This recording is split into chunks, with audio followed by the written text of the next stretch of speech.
नमस्कार दोस्तों, मैं अंकुर उपाध्याय स्वागत करता हूं आप सभी का एक बार फिर से अपनी नई वीडियो में। दोस्तों, भारतीय बाजार में आज ओपनिंग तो बहुत अच्छी हुई, संकेत सारे ही बहुत पॉजिटिव थे। डाउ फ्यूचर्स करीब 800 पॉइंट ऊपर दिख रहे थे।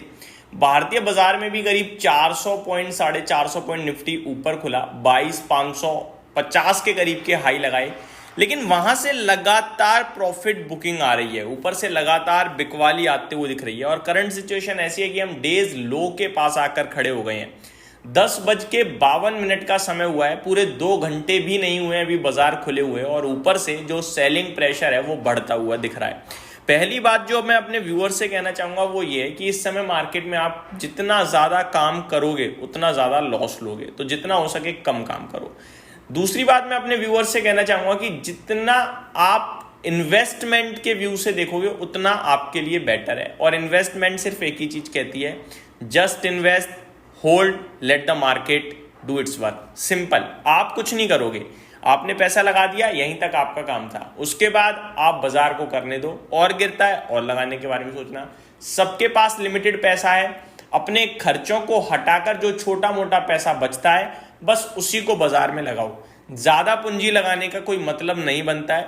वो आपको जितनी ज्यादा पूंजी लगाओगे आप अपनी जेब से, अपनी उम्मीद मतलब अपनी लिमिट्स के अनुसार नहीं लगाओगे तो वो आपको सौदा बेचने पे मजबूर कर देगा। लॉसेस बर्दाश्त नहीं हो पाएंगे, फिर वो अनवांटेड लॉसेस आपके लिए आते हुए दिखेंगे, जिसके लिए मैं कहूंगा टोटली मना करूंगा कि भैया ऐसा मत करो, ठीक है। अब ऐसा क्या हुआ जो ऊपर से सेलिंग आई? तो देखो, ऊपर से सेलिंग आने के पीछे कुछ भी ऐसा बड़ा कारण तो नहीं दिख रहा है, लेकिन एक रीजन मैं अगर आपको बताऊं तो डाउ फ्यूचर्स जो मॉर्निंग में 800 पॉइंट ऊपर दिख रहे थे, अभी वहां पे 525 पॉइंट्स की तेजी दे गई है। यानी डाउ फ्यूचर्स भी ऑलमोस्ट ऊपर से 250-300 पॉइंट नीचे आते हुए दिख रहे हैं। इसी की वजह से थोड़ा भारतीय बाजार में भी प्रॉफिट बुकिंग टाइप आ रही है। बाकी यहाँ पे कोई सेलिंग या बाइंग के लिए बन नहीं रहा है, मार्केट न्यूट्रल है, कुछ ऐसा नहीं है। देखो, दुनिया के लिए ज्यादा नेगेटिव है टैरिफ, हमारे लिए कम है, लेकिन है हमारे लिए भी। अगर दुनिया की इकोनॉमी पे, अगर दुनिया की ग्रोथ पे 2% का इंपैक्ट पड़ेगा तो आधा पौन % तो हमारे ऊपर भी पड़ेगा, क्योंकि कहीं ना कहीं इनडायरेक्टली तो हम भी लिंक हैं। अगर अमेरिका में रिसेशन आएगा तो हमारी भैया बहुत सारे प्रोडक्शन जो अमेरिका जा रहे हैं उन कंपनीज को प्रॉब्लम होगी, कंपनीज को प्रॉब्लम होगी तो भारत की जीडीपी टोटल कम होती हुई दिखेगी। अगर चाइना जो लड़ रहा है लगातार टैरिफ को लेकर, नहीं मान रहा है, झुकने को तैयार नहीं है, तो भैया चाइना में भी हमारा बड़ा बिजनेस है, स्पेशली मेटल्स का, टाटा मोटर्स का, और भी बहुत सारी कंपनीज हैं, तो फिर इन्हें भी प्रॉब्लम होगी, जिससे हमें इनडायरेक्टली नुकसान होगा। यूरोप की बात करें तो वहां पे तो प्लांट है बहुत सारी कंपनियों में, तो वहां भी प्रॉब्लम हो जाएगी। तो ये सारी चीजें हमें समझ में आनी चाहिए। अब आ जाता हूं कल बहुत बड़े मामले के ऊपर। दोस्तों, कल क्या हुआ है? कल हुआ ये है कि ट्रंप साहब ने कहा है चाइना को कि भाई साहब, आपने जो ये रिटेलिएट करा है ना 34% का टैरिफ, हमारे रेसिप्रोकल टैरिफ को, जो इन्होंने लिबरेशन का नाम दिया था ट्रंप साहब ने, रेसिप्रोकल टैरिफ, उसके ऊपर चाइना ने भी टैरिफ मारा, ठीक है। हुआ क्या?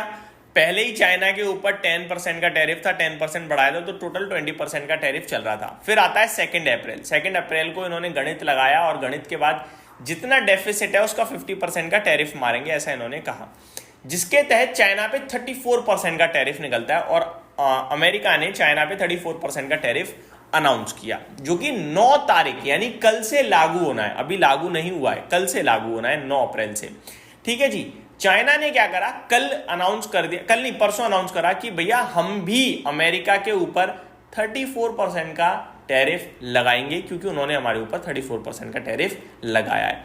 तो टैरिफ के ऊपर टैरिफ लगा दिया चाइना, मतलब टैरिफ के ऊपर नहीं, टैरिफ का जवाब टैरिफ से दे दिया चाइना ने। चलिए ठीक है, यहां तक तो इनकी वॉर चल रही है आपस में। प्रॉब्लम तब शुरू हुई जब कल ट्रंप साहब ने कहा कि अगर इन्होंने ये जो 34% हमारे ऊपर टैरिफ मारा ये नहीं बैक करा तो इनके ऊपर अतिरिक्त 50% का टैरिफ मारेंगे हम। तो टोटल टैरिफ कितना हो जाएगा सोचो, 50, 34%, जो अभी रेसिप्रोकल टैरिफ के रूप में आया 84%, 10% पहले चल रहा था और उसके ऊपर 10% लगा दिया था 20%, यानी 84 + 20 104। तो टोटल जो चाइना को फेस करना पड़ेगा टैरिफ होगा 104% का। और इसके लिए ट्रंप साहब ने उन्हें समय नहीं दिया है, मात्र 24 घंटे का समय दिया है। यानी उन्हें बुधवार कल तक ही अनाउंस करना पड़ेगा कि वो 34% का टैरिफ वापस ले रहे हैं या नहीं ले रहे हैं। और अगर नहीं ले रहे हैं तो चाइना से जितना भी गुड्स इंपोर्ट एक्सपोर्ट होता है अमेरिका में, उन सब पे 104% का टैरिफ हो जाएगा। कितना बड़ा टैरिफ होता है ये पता है आपको? ये इतना बड़ा होता है कि अगर प्रोडक्ट की कीमत 100 रुपए की है तो वो यूएस में पहुंचते पहुंचते ऑटोमेटिकली 204 रुपए की हो जाएगी, यानी कि जितनी कीमत है उससे डबल से भी ज्यादा। सोचो आप किस लेवल पे चाइनीज प्रोडक्ट वहां पे फिर बिकना बंद हो जाएंगे।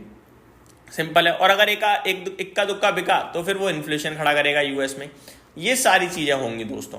अब आ जाते हैं दूसरी बात पे। इस पे चाइना कह रहा है कि ये जो है टैरिफ के ऊपर टैरिफ, ये बहुत गलत है। ठीक है जी।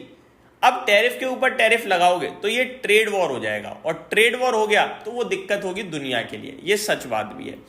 चाइना कह रहा है कि हम फाइट करेंगे, लो वो बैक करने को तैयार नहीं है। अब देखते हैं चाइना क्या अनाउंस करता है। ट्रंप साहब ने एक और चीज कही है। ट्रंप साहब ने कहा है कि हम नहीं चाहते चाइना अपना पैसा मिलिट्री पे यूज करे, अपनी मिलिट्री पे, मतलब यूज करे बट जिस लेवल का वो पैसा यूज कर रहा है उतना ना करे। ये ट्रंप साहब ने कहा है। ट्रंप साहब ने एक और बड़ी बातें जो कही हैं एक मीटिंग के बाद, ट्रंप साहब ने कहा है कि चाइना के पास काफी सारा सरप्लस है।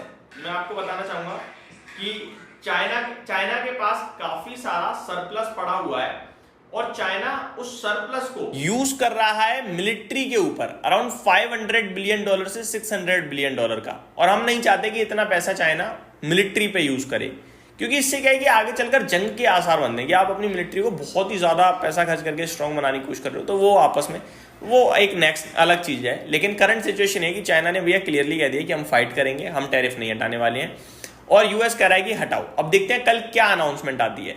तो जब इतना कुछ हो रहा है तो आपको सौदा लेने का मतलब ही नहीं बनता है। अब शाम को, कल शाम या कल सुबह या आज रात में आपको चाइना की तरफ से जो भी जवाब आएगा वो मैं टाइमली आपके साथ शेयर करूंगा। लेकिन उसके बाद एक बार फिर बाजार में वॉलेटिलिटी बढ़ेगी। लेकिन मुझे जो दिख रहा है वो ये कि ये टैरिफ है या टैरिफ को लेकर परेशानी है वो चाइना और यूएस तक ही है। मतलब इन दोनों की वजह से ही और नेगेटिव हो सकता है, बाकी कंट्रीज की वजह से और नेगेटिव नहीं होगा। ये दोनों जितना नेगेटिव करेंगे और इन दोनों के लिए तो प्रॉब्लम है ही है, स्पेशली यूएस के लिए, क्योंकि चाइना तो कहीं ना कहीं माल पहुंचा ही देगा अपना, और उसकी वजह से भारत या और बाकी कंट्रीज पे भी प्रॉब्लम आएगी। तो ये मेरी तरफ से आपके लिए अपडेट थी। उम्मीद करता हूँ डिटेल्स पसंद आई होंगी। Thank you so much for watching this video. Have a great day guys.